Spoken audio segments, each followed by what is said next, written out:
The release schedule for Berlin, German is up, and it's time to have a look at what's coming. As usual, there's a bunch of new stuff, and I've found out as much about that as I can. I might touch on what's in the book as well, so you'll know what to expect from that. But people will also be interested in some of the re-releases of late-war German favourites, like the winter German Panzergrenadiers. Stick with me as we take a look.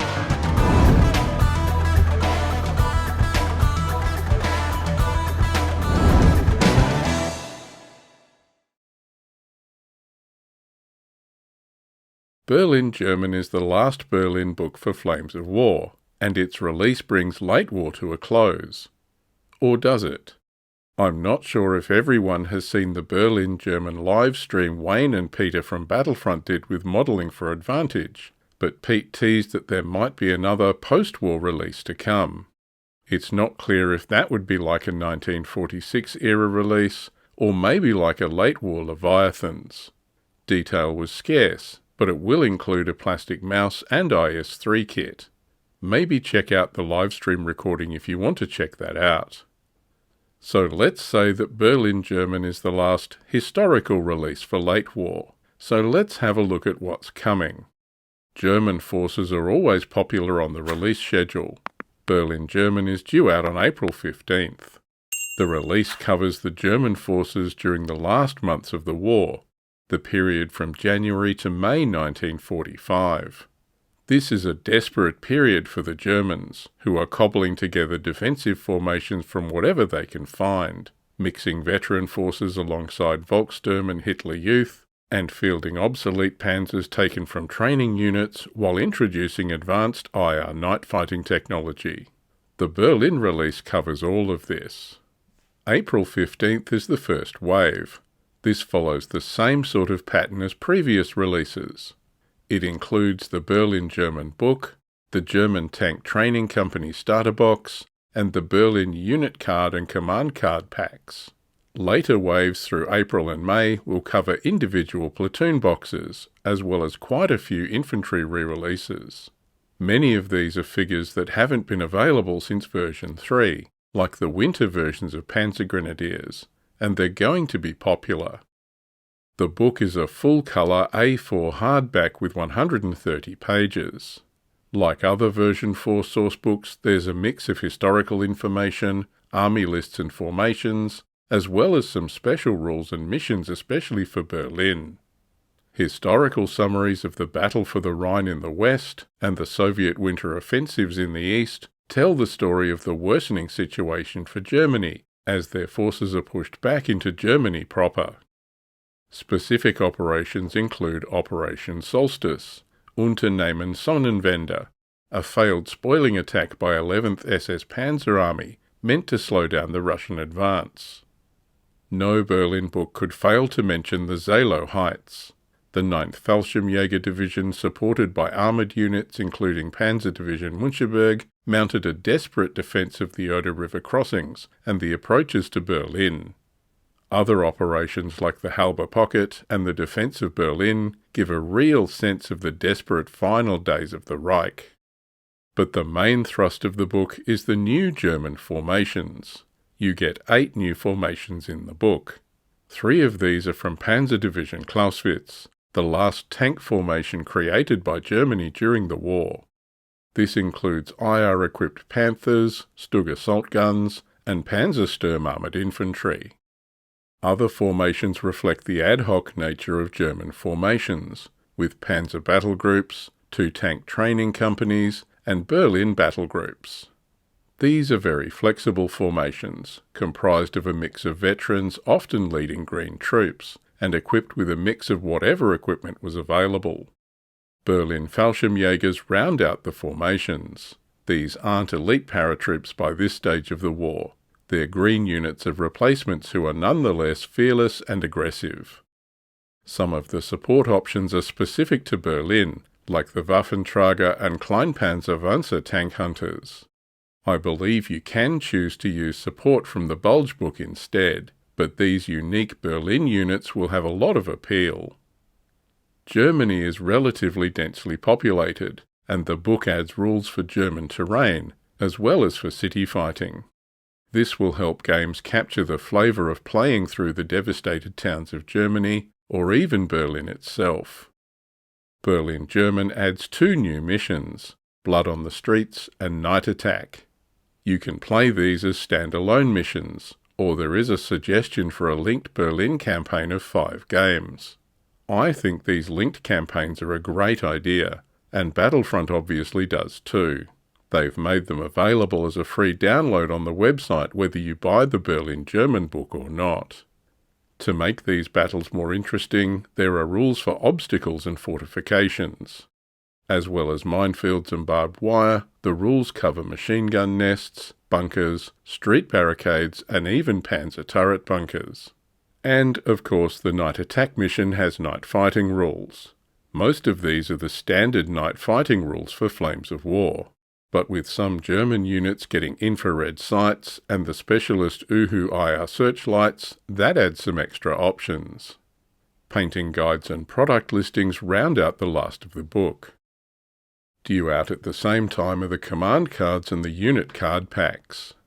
Command cards are also going to be important for capturing that Berlin flavour, with units like Stuka zu Fuss, Goliath remote control bombs, and even looted T-34s. The final release for the April 15th wave is the new Tank Training Company starter box. This box set represents late-war ad hoc German battle groups, formed from cadets and training staff from tank schools, manning whatever equipment they had to hand. You can see this in the mix of tanks in the box. You get 2 Tiger IIs, 3 Panthers, 3 Panzer IVs, and even 3 Panzer IIs. Who would have thought you'd make a list that mixed tiny Panzer IIs and huge Tiger IIs? New plastic here includes the Panzer II, and I'm looking forward to getting my hands on one of these. The box also has Hetzer 7.5cm tank hunters and the new plastic Wespe 10.5cm SP gun kit, 3 of each. There's also a Panzergrenadier training platoon to give this force some infantry. I'm assuming these are the very nice Battlefront hard plastic German infantry, but I don't know that for sure. As a starter set, you also get an A5 rulebook, a Start Here guide, 2 decal sheets, and 9 unit cards. Page 94 and 95 of the Berlin German book shows you this exact formation as an example force. You only need the Lucky and Pioneer School command cards to make it into a 100-point tank training school force. Releasing the book, cards, and a starter set is a pretty standard first wave for Battlefront. But don't forget that there's a 2-player starter set available too. Clash of Steel has very late war Soviet and German forces comprising tanks, guns, and infantry, along with the rulebook, decals, and unit cards. This was released with the Berlin Soviet wave a few months ago, and is a great way for 2 new players to get started. The next Berlin wave is due out 2 weeks later on April 29th. There's some fun stuff here.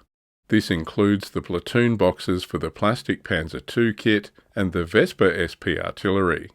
There's also the Waffentrager, Volkssturm infantry, and a 3.7cm AA platoon blister.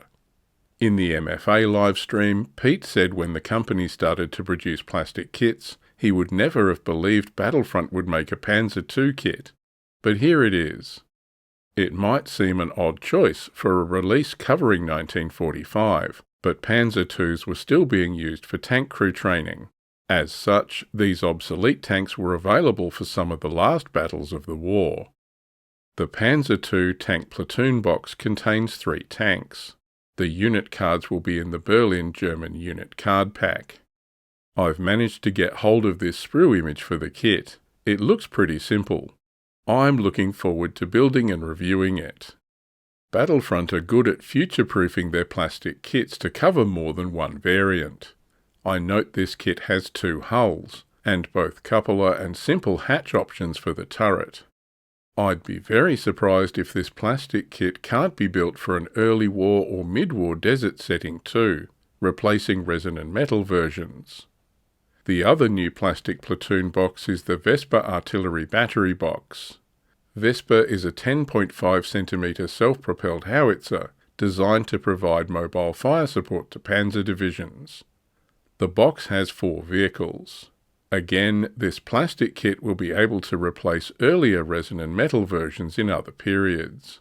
Wespe were widely used in the North African desert, on the Russian front and in Italy, as well as northwest Europe. But the eagle-eyed amongst you might have noticed the Marder II option here. The kit can also be built as the Marder II Tank Hunter. This is the later SD KFZ 131 version, mounting the Pak 40 7.5 cm anti-tank gun in an open casemate. It's based on the Panzer II F hull and entered service in mid-1943. So again, this version of the kit is also going to be backwards compatible with earlier German forces. The Waffentrager Tank Hunter platoon box contains 3 resin and metal vehicles. Waffentrager roughly translates to weapons carrier, and this project attempted to create a universal carrier chassis based on Panzer 38T components. Variants mounting different guns and howitzers were planned. This version mounts the powerful Pak 43 L71 anti-tank gun to create a small but mobile tank hunter. The program started in 1943 and continued as a low priority into 1945. The actual numbers deployed in Berlin is unknown, but several prototypes were thought to have seen action. At least 2 were destroyed in and around Berlin in April and May of 1945. With the fighting now on German soil, manpower was bolstered by the Volkssturm, the People's Militia. Think of the German equivalent of the English Home Guard. Volkssturm were old men and boys who received rudimentary military training and were issued an assortment of equipment. As well as standard, captured and obsolete weapons, this even included specially designed simplified small arms. They were also supplied stocks of Panzerfausts for anti-tank defence. The Volkssturm platoon has 38 figures, enough to make 8 K98 rifle teams, 1 MG08 LMG team, and a unit leader K98 rifle team. As far as I know, these are metal figures, but I haven't been able to confirm that. The 3.7 cm AA platoon blister is the last item on the April release schedule. There's very little information on this blister. It contains parts and figures to field 3 AA gun teams, but I'm not sure if it's metal or plastic. As far as I can tell, this is the 3.7 cm Flak 43 AA gun. It was a simplified version of the 3.7 cm Flak 18, 36, 37 series of guns, which was lighter and easier to produce. It entered service in 1944. There are 3 release dates for May. The first is on May 6th and is mostly direct-only products. These are re-releases of less common but still interesting version 3 kits that will only be available direct order from Battlefront, or I believe from some select retailers. I'm not going to cover them all in detail. There's a lot, but May 6th sees the return of armed trains. There are both 8.8 cm and 10.5 cm versions, and these work great with BB135 and BB185, the train tracks and train tracks expansion from Battlefield in a box. There's also 8.8 cm and 10.5 cm AA guns. These are the 8.8 cm Flak 41 and the 10.5 cm Flak 39. These are heavy guns with a single gun in a blister. There's also a lighter AA option with the 3.7 cm Flak Zwilling 43, a twin mount of this gun. Fallschirmjäger and Volkssturm units get fire support with the Fallschirmjäger light gun platoon and the Volkssturm HMG, mortar and assault gun platoons. The Fallschirmjäger weapon is the 7.5 cm LG40, a recoilless gun first used in the Battle for Crete in 1941. A fun option for scouting is the Aufklarer 38T. Panzer 38Ts were obsolete as gun tanks, but the lightweight chassis was versatile and available. This heavy scout vehicle mounted a 2 cm turret, like that found on the SD KFZ 222 armoured car. Berlin German gives you a command card to fill an Aufklarer 38T Scout Company as part of your force. The last direct-only option is the 10.5 cm light field gun 18/40. This mounted the existing 10.5 cm howitzer on a Pak-40 trail, creating a lighter weight gun. In addition to the direct-only products, there's the Panzer Division Clausewitz and Müncheberg token and objective sets. These are general release products and should be available from all stores and stockists. A week later on May 13th there's a smaller release, but it has some very interesting products in it. Some items like the Panzer III Platoon box are things we've seen before, but others are re-releases of Berlin specifics, like the Kleinpanzer Wanze and the Hitlerjugend Platoon. The SDKFZ 251 Uhu half-tracks combine a plastic half-track base with a resin and metal infrared searchlight. The Uhu or OWL provides IR illumination via the searchlight, enabling units with IR sights to see the enemy at night. Instead of shooting, the Uhu can illuminate a target in line of sight that's within 32 inches or 80 centimeters. This allows units equipped with IR sights to target the illuminated unit, ignoring any limitations imposed by the night visibility table. Obviously, Uhu is only useful at night. The Kleinpanzer Wanze is a true oddity. Also known as the bedbug, the Kleinpanzer is a tank destroyer based on the Borgward 4 chassis. While the Borgward was a demolitions carrier, the bedbug was fitted with a 6-tube Panzerschreck launcher as an anti-tank weapon. The mount could swivel, and the bedbug would fire the rockets from ambush before displacing to reload. In version 3, the bedbug had a number of special rules, but this has been streamlined in the latest release. They do still have the Stormtrooper rule, which lets them use skill checks to blitz out, make an attack, and then shoot and scoot back into cover. They should be a real challenge in a close-in street-fighting Berlin game. The Hitler Youth are an iconic part of the Berlin street fighting, and they're represented here with the Hitlerjugend platoon. This blister has 38 figures. The Hitlerjugend were often formed into tank hunter teams, liberally armed with Panzerfausts. While they're rated as fearless for motivation, their skill rating is green, and they're reckless, hit on a 2+. They might do a lot of damage from ambush, but they're going to be here for a good time, not a long time. The book gives you two options to field these troops, as K98 rifle teams with Panzerfaust, who have a limit of 2 Panzerfaust shots per turn, or a Panzerfaust-only option. Another AA option is the quad 2 cm AA platoon. Each blister has 3 quad-barrel ground-mounted AA gun teams. I'm presuming these are metal. Checking the Berlin book, these are a support unit manned by Luftwaffe crews. They represented an additional light AA asset available to late-war German forces.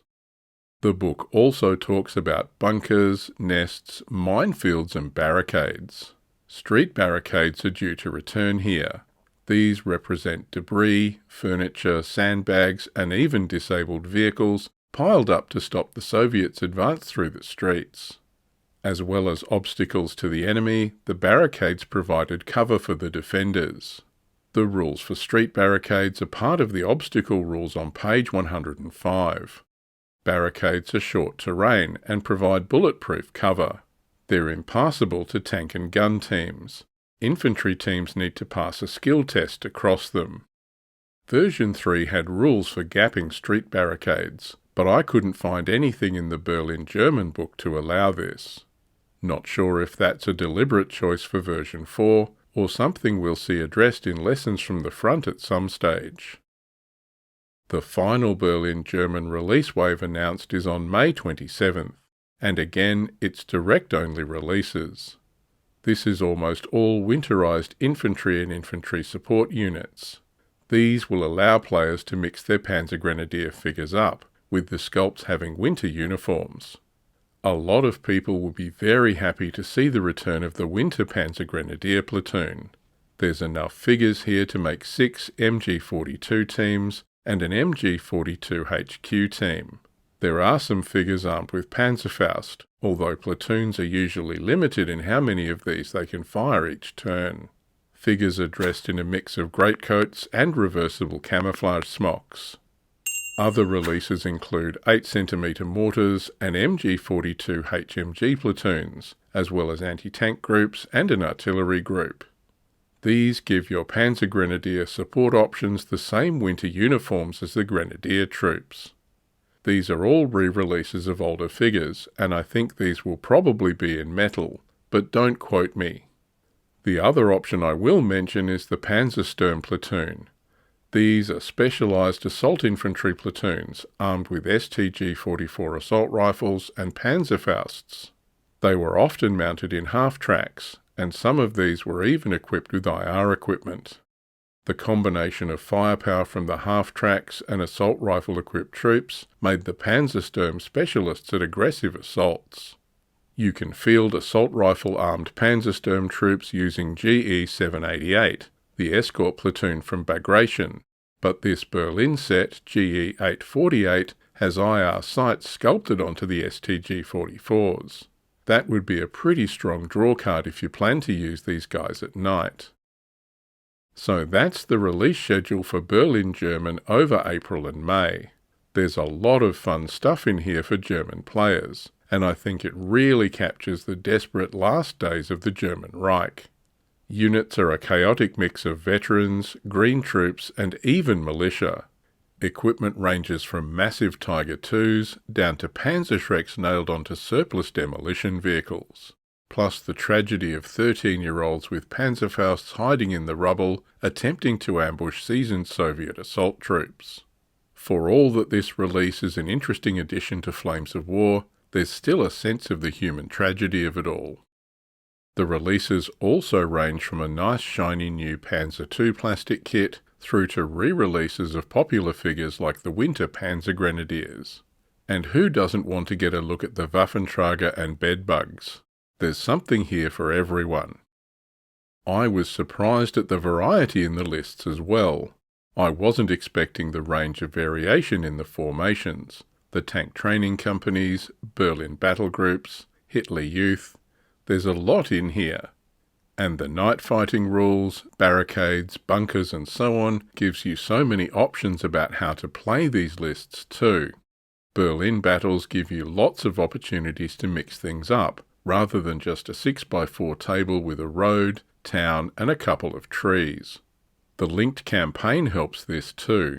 That was a feature I noted in a couple of other recent releases, and it's a great idea from Battlefront.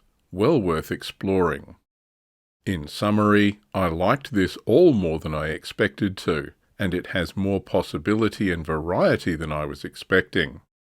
I don't field Germans, but even the Australian distributor seems to have stock, and I might have pre-ordered some stuff for review.